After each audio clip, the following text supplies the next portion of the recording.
Alors, Ricciardo ravi de voir que McLaren peut penser à autre chose que ses pilotes. L'Australien et Norris sont maintenant tous les deux liés à long terme. Alors apparemment, oui, ils ont prolongé Norris plusieurs années, mais Ricciardo aussi. Malgré que les performances de Ricciardo m'inquiètent un peu, moi, personnellement. Après voilà, on imagine qu'en 2022, la voiture sera aussi faite pour Ricciardo et pas que pour Norris. McLaren a assuré son avenir côté pilote avec Lando Norris et Ricciardo maintenant engagés dans des contrats pluriannuels dans l'équipe, avec l'équipe de Booking. Le pilote australien a lui aussi accueilli la bonne nouvelle pour son équipier à Monaco, estimant que McLaren est vraiment contente de lui et de ce qu'il fait. Pour régler cela assez tôt dans la saison va aussi nous permettre de nous concentrer sur la course et sur la prochaine saison. L'équipe sait où elle va, quel que soit le domaine. Ricciardo rappelle pourquoi il souhaitait aussi s'engager envers McLaren à long terme.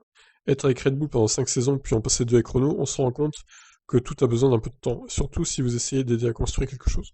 J'avais fait évidemment un peu de chaise musicale ces dernières années et je n'étais pas vraiment ravi de faire ça trop souvent. J'ai donc cru en ce que j'ai vu chez McLaren, cela m'a certainement donné la confiance nécessaire pour conclure un accord à plus long terme. Je pense que cela enlève probablement un peu de pression aussi. Vous ne vous sentez pas obligé ou pressé d'établir des records des premiers jours. Donc avoir simplement cette base, sachant que vous avez le temps de construire et de la construire correctement, c'était ma réflexion. Ok, bah en espérant que tout se passe mieux cette saison pour Ricardo, pour l'instant c'est compliqué face à Norris. Ciao ciao.